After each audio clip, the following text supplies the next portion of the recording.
Esta canción que acabamos de cantar es teología pura. Y es importante que cantemos credos apostólicos.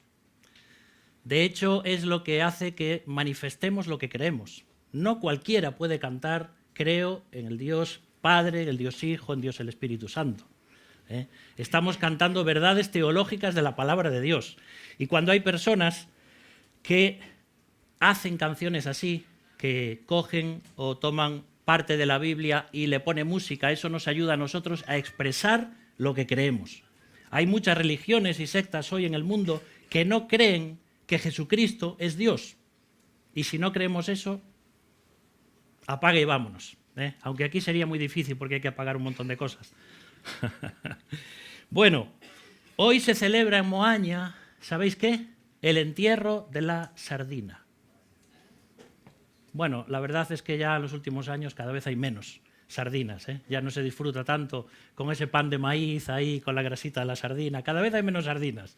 Todo se está terminando, este mundo está estropeando, pero aunque hoy se celebra el final del carnaval, nosotros lo que vamos a celebrar no es un entierro, sino lo que es el nacimiento, la resurrección de un pez bien diferente, que es Cristo.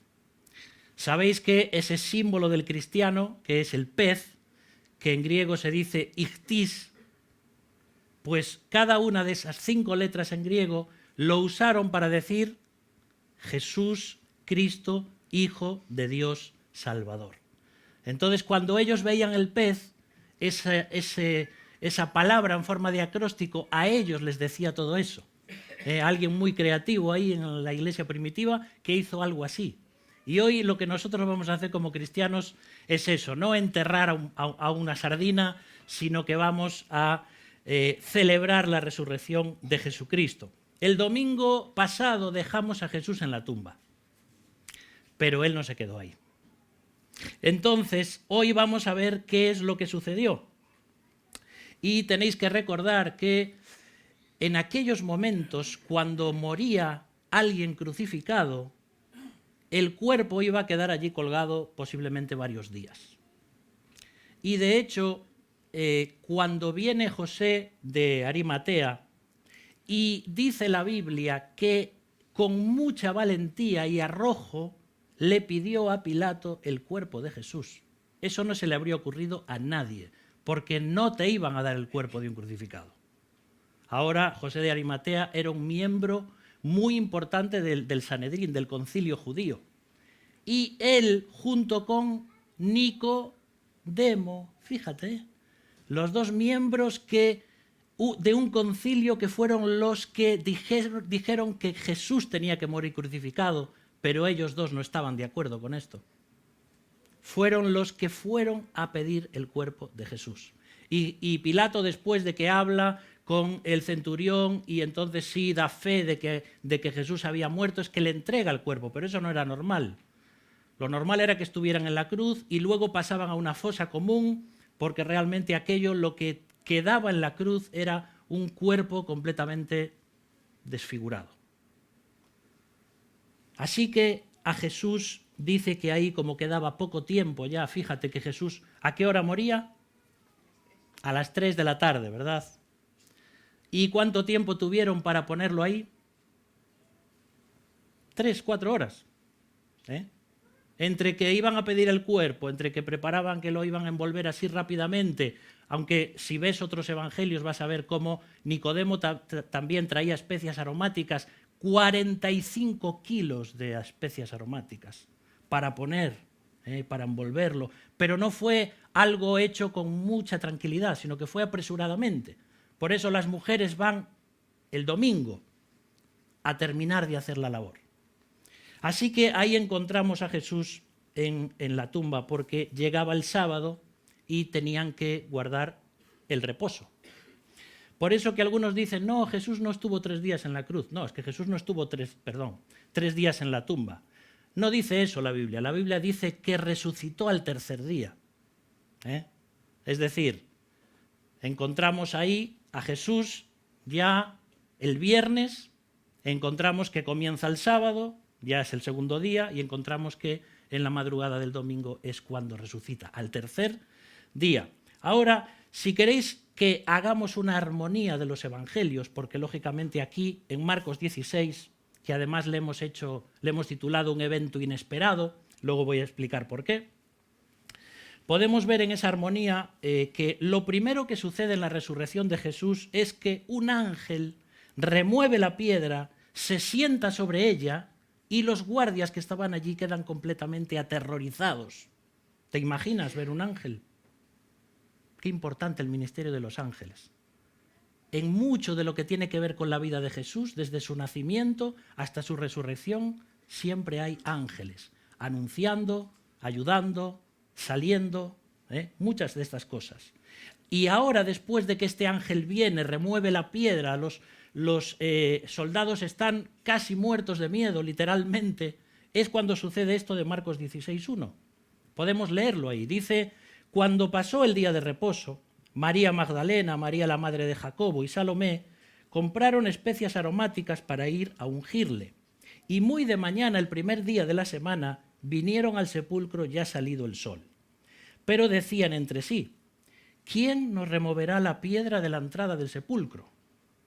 Pero cuando miraron, vieron removida la piedra, que era muy grande. Y cuando entraron en el sepulcro, vieron a un joven sentado al lado derecho, cubierto de una larga ropa blanca, y se espantaron. Mas él les dijo: no os asustéis, buscáis a Jesús Nazareno, el que fue crucificado. Ha resucitado, no está aquí, mirad el lugar en donde le pusieron. Pero id, decid a sus discípulos y a Pedro que él va delante de vosotros a Galilea. Allí le veréis como os dijo. Si seguimos con la armonía de los evangelios, ahora sucedería cuando vienen dos ángeles que se les aparecen para recordarles la profecía. ¿Os acordáis de lo que había dicho, que era necesario que el Hijo del Hombre muriese? Ahora vienen esos dos ángeles para recordar a las mujeres la profecía. Eso lo puedes leer en Lucas 24. Y luego sigue el versículo 8. Y ellas se fueron huyendo del sepulcro porque les había tomado temblor y espanto. Ni decían nada a nadie porque tenían miedo. Después de que sucede esto, es cuando se les avisa a Pedro y a Juan de lo acontecido. Entonces Pedro y Juan van corriendo al sepulcro. ¿Os acordáis de la historia? Luego es cuando Jesús se aparece a María Magdalena, luego a las demás mujeres, luego vienen las demás apariciones. Jesús se presenta a tal vez un matrimonio o dos hombres que iban camino a Emaús, y entonces se queda con ellos cenando y parte el pan, y luego se les va a aparecer a los discípulos cuando estaban reunidos por miedo a los judíos. Y además de todo esto, muchos creyentes que habían muerto, que esto a veces no lo recordamos, resucitan de las tumbas y se aparecen a sus familias y a muchos en Jerusalén. ¿Te crees este cuento? No es un cuento, ¿eh? Estamos hablando de cientos de testigos oculares que vieron a Jesús resucitado. Cientos. Dice la Biblia, a más de 500 hermanos se les apareció en un momento. Muchas personas, muchas de estas personas son testigos de lo que vieron. Uno no cree y tiene fe solamente como algo abstracto. La creencia, la fe del cristiano se basa en evidencias. No estamos aquí porque hemos tenido un sentimiento de, sí, no sé, algo me ha pasado y de repente he quedado así boquiabierto y algo místico se me ha aparecido y yo creo, hermanos, porque estudio. Yo creo porque hay evidencias. Yo creo porque esto es historia. Sí, eso es lo importante. Nadie me puede tachar a mí de creer simplemente porque, claro, como eres un poco ignorante y no sabes más, pues te aferras a algo que... No, al contrario. Cuanto más estudias esto y más estudias la historia y más vas a todos estos textos, cristianos y no cristianos, de un Jesús de Nazaret que vivió, que murió y que resucitó, es que no te queda otra que creerlo. Puedes decidir no creerlo, pero eso no quita la realidad de lo que sucede. Por eso, nadie lo esperaba, queridos hermanos. Nadie lo esperaba. ¿Sabéis quiénes tenían un poco de miedo no a que Jesús resucitara, sino a que los discípulos empezaran a decir que había resucitado? Eran los fariseos, los religiosos, que van a Pilato y le dicen: mira, que esta gente y Jesús habían dicho que iba a resucitar al tercer día. No vaya a ser que se les ocurra robarlo y luego se arme aquí, y entonces ponen la tumba. ¿Te das cuenta qué cosa tan sin sentido? Poner una guardia romana a los pies de una tumba, por si acaso. La resurrección en la que creían los judíos tenía que ver con los tiempos finales, donde todas las personas iban a resucitar. A veces a nosotros nos parece curioso por qué esta gente no creía en la resurrección. Porque es que ellos no tenían la Biblia como la tenemos nosotros. Tenían el Antiguo Testamento, pero en el Antiguo Testamento no hay ninguna doctrina de la resurrección. Hay algunos versículos que sí, a la luz de la resurrección de Jesús, empiezas a ver que cobran sentido. Pero los judíos creían que al final de los tiempos, en el tiempo postrero, habría una resurrección de justos. ¿Qué es lo que sucede cuando cuando en Juan Jesús habla con Marta después de que muere Lázaro y Jesús le dice a Marta: yo soy la resurrección y la vida, ¿crees esto? Y dice: sí, yo sé que mi hermano resucitará en el tiempo postrero. Entonces no había tal doctrina como sí, va a haber una resurrección. Eso era impensable. Esto era inesperado. Nadie estaba esperando que Jesús resucitase, aunque Él lo había dicho varias veces. Y uno dice: ¿pero cómo? Entonces, ¿cómo no creen? Pero es que no había esa forma de pensar, ni había esa doctrina, queridos hermanos. Por eso dice Lucas 24, ahí también en ese relato de la resurrección, que dice: entonces Jesús les abrió el entendimiento para que comprendiesen las Escrituras. Y les dijo: así está escrito y así fue necesario que el Cristo padeciese y resucitase de los muertos al tercer día. Si vas a Juan capítulo 20, dice: porque aún no habían entendido la Escritura, que era necesario que Él resucitase de los muertos. Eso no cabía en la cabeza. La doctrina de la resurrección, tal como la conocemos nosotros, se desarrollaría en los años sucesivos.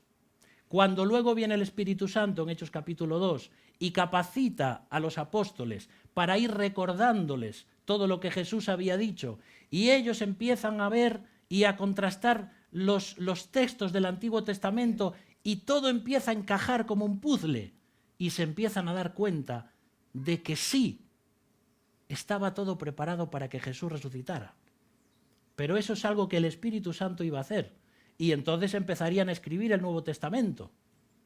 Y entonces ahí vienen las cartas de Pablo y se va formando toda esa doctrina de la resurrección, que para nosotros nos parece tan obvia, pero que para ellos de ninguna forma lo era. Ahora, hay algo también aquí un tanto, no sé qué adjetivo usar, no voy a usar ninguno. Cuando estuvimos estudiando los martes hace ya tiempo cómo se formó la Biblia, eso todavía está ahí, que lo puedes ver, los vídeos en YouTube, pero ahí estuvimos hablando que tenemos diferentes versiones de la Biblia, ¿verdad? No todas son exactamente iguales.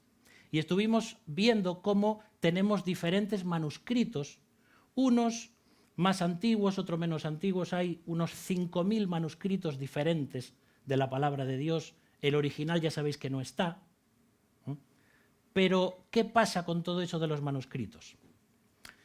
En las últimas versiones que se han hecho de la Biblia, que es de donde se basan en los manuscritos más antiguos que hay, los más cercanos, posiblemente del siglo II, esos son los manuscritos en los que se puede decir que son más fiables.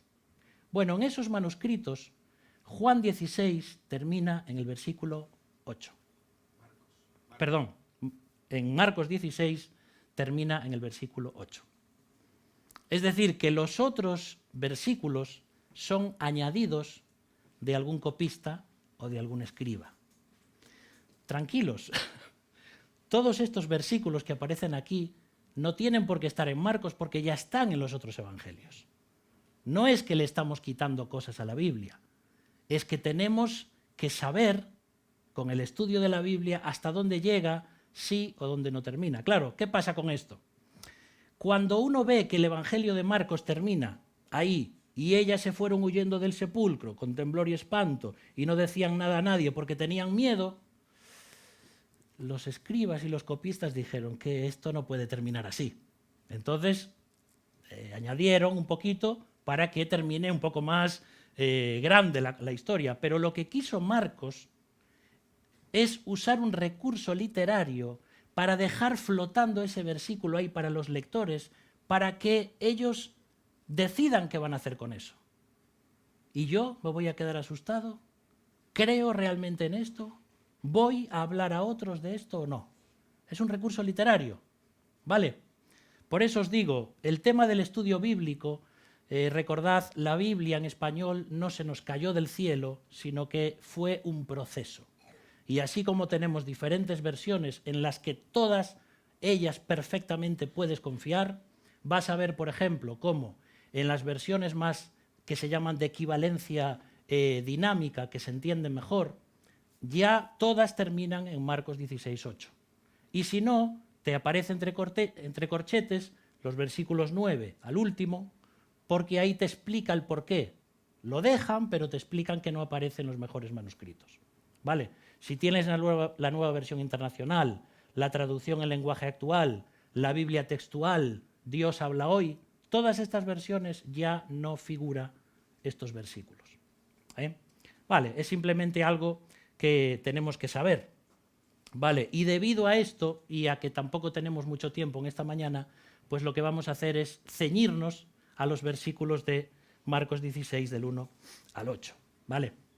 Entonces, fíjate ese versículo 1, porque es tal vez, si lo piensas, el versículo más triste y desolador de las Escrituras. Oscuridad, un cadáver desfigurado, duelo, el Mesías muerto, dudas sobre Dios, profecías truncadas, miedo de los judíos.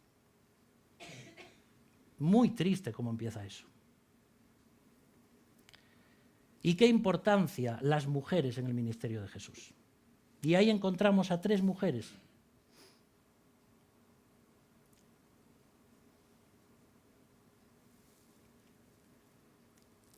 Que fueron las que dieron el anuncio de la resurrección.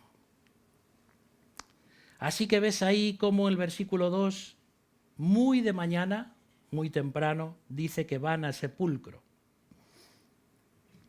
Hay aquí algo interesante y es que debemos ir aplicando la palabra de Dios a medida que la leemos y la estudiamos. Ellas fueron al sepulcro esperando encontrar lo que tenían que encontrar y se dieron cuenta de que allí no estaba lo que esperaban encontrar.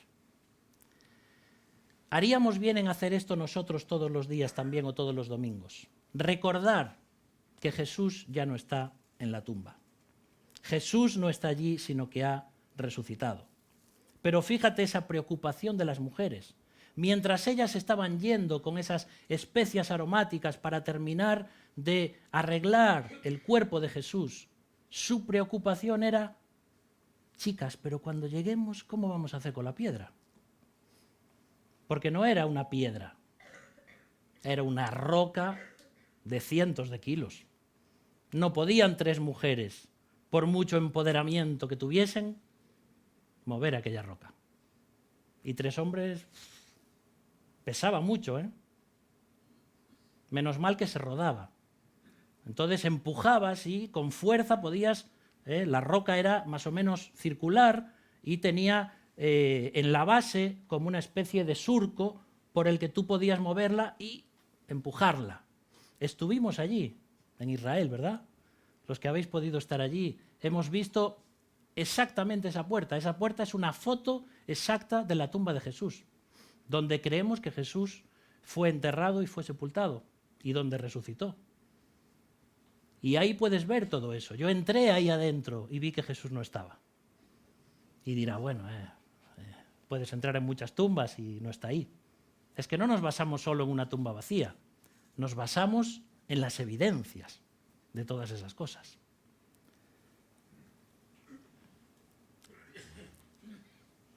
Cuando llegaron al sepulcro, aquella preocupación que tenían se esfumó, porque resulta que la piedra ya no estaba.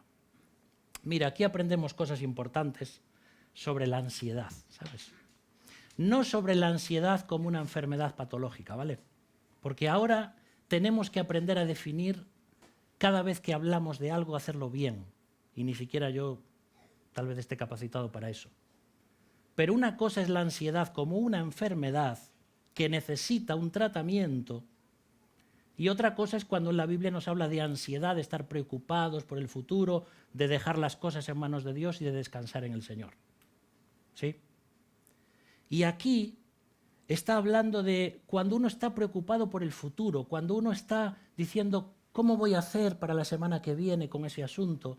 ¿Cómo voy a poder hacer para estar esperando ese diagnóstico? ¿Cómo voy...? Como estas mujeres preocupadas por lo que iba a pasar cuando llegasen, pero Dios ya estaba trabajando en eso. Dios ya les estaba quitando la piedra, aunque ellas estaban preocupadas por algo que realmente no iba a existir. Y eso es la ansiedad. Estamos preocupados por ¿y cómo voy a hacer ahora sin trabajo? ¿Y cómo voy a hacer con esta enfermedad? ¿Y si la semana que viene o el mes que viene? ¿Y cómo voy a hacer?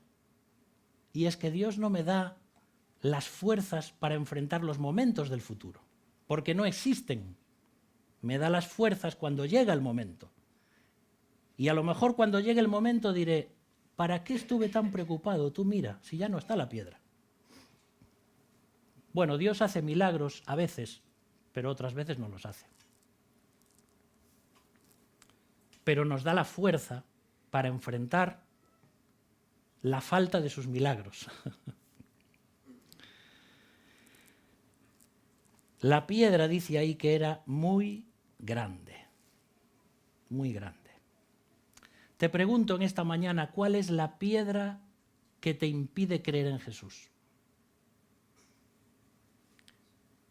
Porque puedes estar ahí al lado de la tumba, pero con esa piedra delante no puedes ver, no puedes pasar, no la puedes mover. ¿Cuál es la piedra, el obstáculo que hay en mi vida que me parece imposible de mover? A veces Dios permite arenas en el zapato, piedritas que las puedes quitar así. Pero otras veces te pone Dios una piedra como esa que no la mueves ni vamos. Y por mucho que oras no se mueve, ¿eh? Ah, pero la Biblia dice, Dios quita este monte, entonces el monte se va. Claro, como no tienes fe, no se mueve. ¿Qué pasa con las piedras que Dios no quita? Me da la fuerza para seguir adelante a pesar de esa piedra. Cuando hay una enfermedad en mi vida o en la vida de mi familia, falta de trabajo, un complejo personal que pueda tener, una adicción que parece que no soy capaz de dejar, una religión que tal vez me impide creer en Cristo. ¿Sabes aquí en Cangas y en Moaña cuántas personas hay que la propia religión católica les es una piedra, les es una losa que les impide creer en Cristo? Porque son conocidos, porque la gente dice, ¿y cómo me van a ver entrar en una iglesia evangélica? ¿Y qué pasa con las fiestas y esto y lo otro? Y son piedras, son losas que no nos permiten o que usamos de excusa para no creer en Jesús. Hay un libro muy, muy bueno de Max Lucado, o como dicen en inglés, Max Lucado, que se llama Todavía remueve piedras. Me encanta ese título. Lo leí hace muchos años ya. Pero sigue ahí ese libro, ¿eh? Lee ese libro. Todavía remueve piedras. Un escritor y pastor estadounidense que tiene una forma de escribir espectacular. Mira el versículo 5 y 6. Y cuando llegaron al sepulcro, vieron a un joven sentado al lado derecho, cubierto de una larga ropa blanca, y se espantaron. ¿Qué esperas encontrar cuando le vas a poner flores a la tumba de un ser querido? Muerte, tristeza. No hay otra cosa en un cementerio. ¿Qué crees que iban a esperar estas mujeres? La imagen de ver a su maestro allí, sangrando, crucificado, abierto por todos lados. Imagínate lo que era aquello.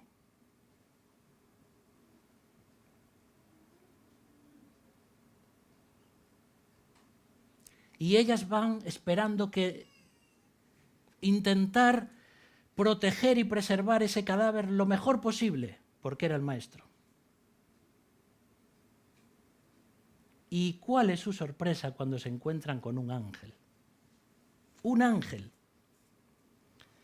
Un ser sobrenatural que les enseña el lugar y los lienzos de Jesús. Allí.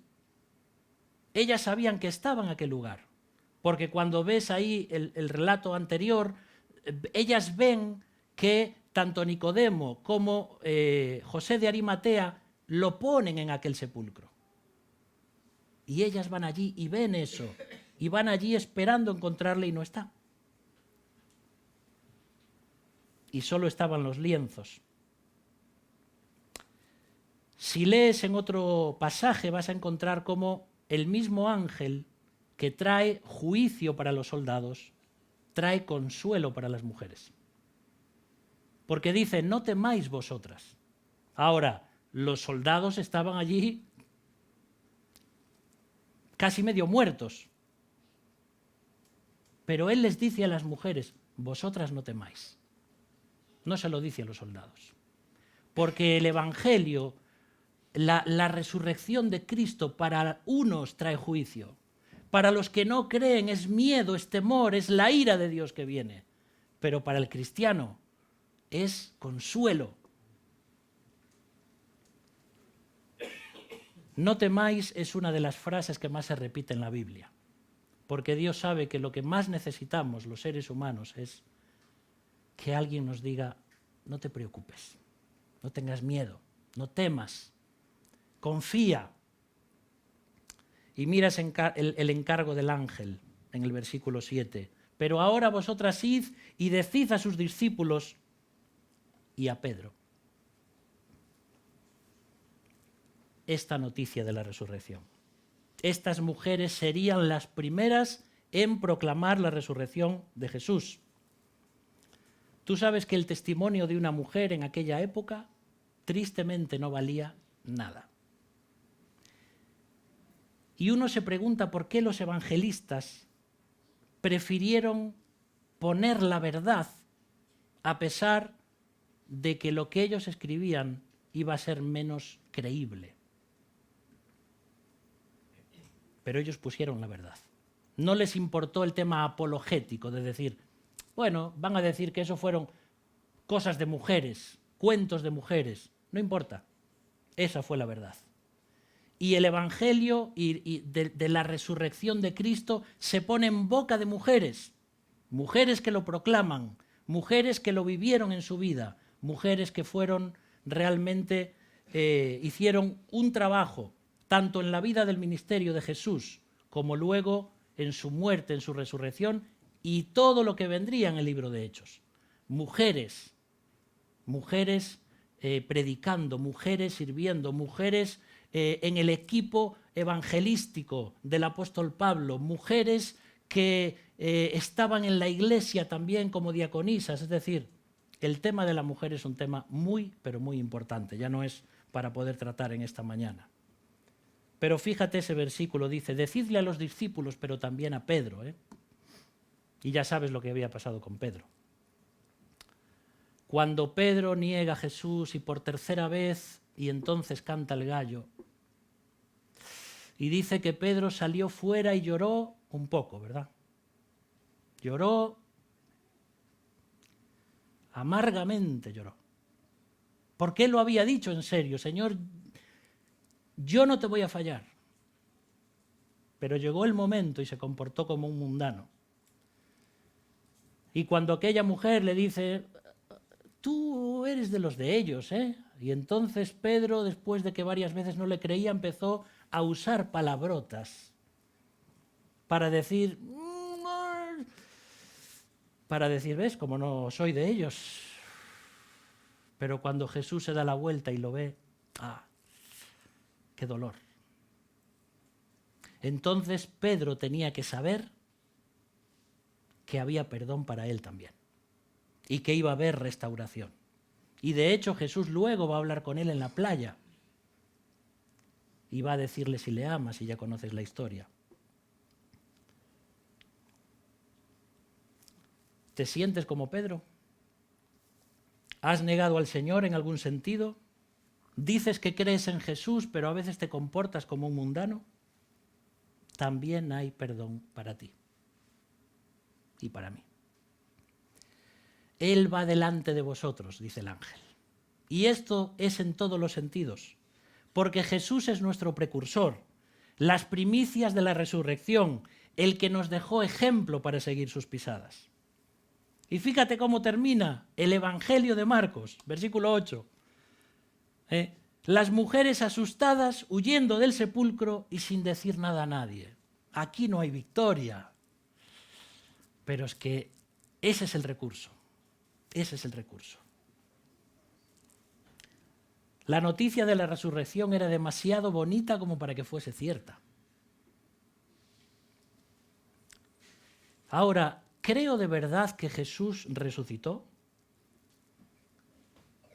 ¿Creo de verdad a los cientos de testigos oculares que le vieron resucitado? ¿Voy a compartir esta noticia con los demás hoy como cristiano o tengo miedo de que se burlen de mí? Esto es lo que deja Marcos aquí. Marcos te cuenta la verdad y te dice: ¿y ahora tú, querido lector, qué vas a hacer? ¿Te vas a quedar alucinado, asombrado, asustado? ¿Te vas a meter en tu casa que nadie sepa que eres cristiano? ¿O vas a salir con todo el poder del Espíritu Santo, como luego sucede en Hechos capítulo 2, para hablar con denuedo el Evangelio? Estas mujeres llegaron a un cementerio, pero salieron de una sala de partos. Esperaban ver a un cadáver, pero vieron al resucitado. Llegaron con especias aromáticas y se las tuvieron que llevar de vuelta. Ya no había cuerpo ni cadáver, había resucitado. No venimos el domingo al culto para recordar a un muerto, sino para celebrar a un vivo. No venimos a recibir unas gotas de perfume con la alabanza, con el mensaje, un poco de especias aromáticas para que nuestra vida no huela tan mal durante la semana. Venimos a ser crucificados con Cristo. Venimos a ser sepultados con Cristo. Y venimos para ser resucitados con Cristo. Amén. Olvídate ahora de que eres una asamblea de hermanos. Amén. Amén. Aleluya. ¿Cómo no vamos a decir Jesús resucitó? ¿Cómo no vamos? Levántate del sofá, el que estás ahí sentado. Sácate el pijama. Di, aleluya, Cristo vive. Claro. Es que, hermanos, si esto es verdad, porque lo es, yo tengo que demostrarlo de alguna forma. Por eso, queridos hermanos, yo os animo a que cada domingo y cada día de mi vida recuerde: yo he sido sepultado con Cristo, he muerto con Cristo, pero he resucitado a una nueva vida.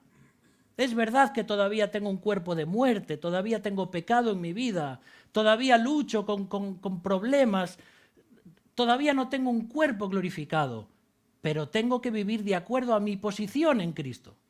Dice la Biblia que ya estamos sentados en lugares celestiales con Cristo. Y yo tengo que vivir de acuerdo a esa posición.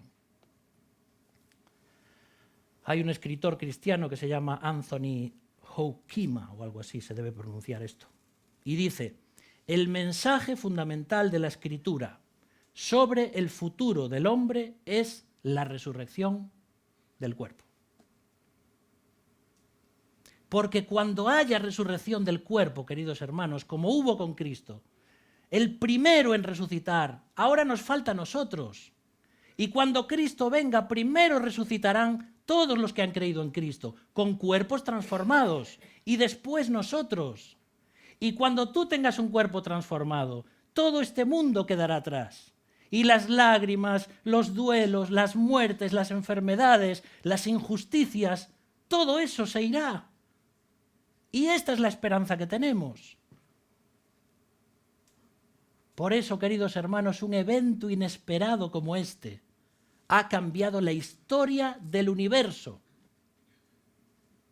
Porque el mismo Pablo dice, si Jesús no resucitó, todavía estáis en vuestros pecados.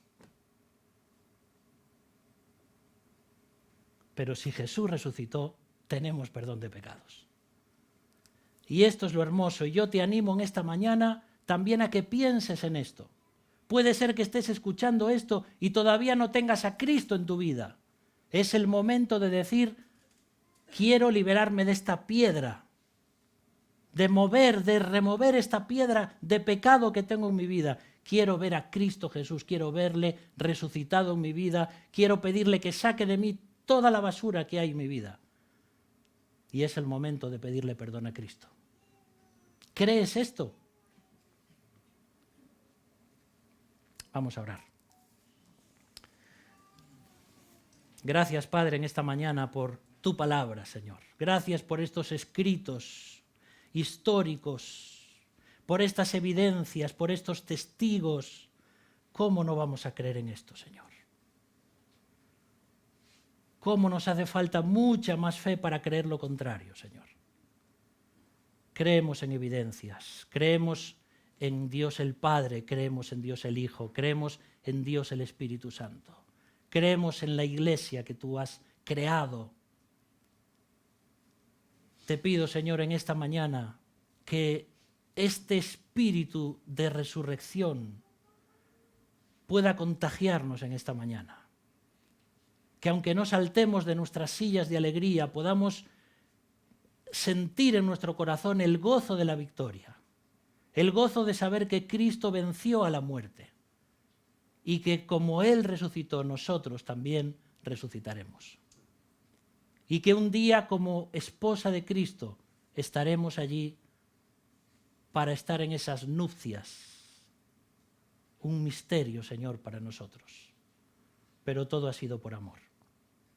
Y que en esta mañana también personas que pueda haber aquí, escuchando este mensaje, tal vez en otro momento, puedan decir, Señor Jesús, creo, ayuda a mi incredulidad. Señor Jesús, yo creo que viniste a este mundo, yo creo que viniste a dar tu vida en la cruz, yo creo que fuiste sepultado, creo que resucitaste al tercer día. Quiero que seas mi Salvador. Quiero que cuando vuelvas en tu segunda venida, me lleves contigo. Perdona mis pecados, me arrepiento de mis pecados. Oh Señor, te alabamos en esta mañana. Y pedimos también que ahora en lo que sigue, también que tú nos bendigas en el tiempo juntos al compartir, al orar, al cantarte, Señor. Porque estamos cantándole, orándole y hablándole a un Jesús que está vivo. En su nombre. Amén.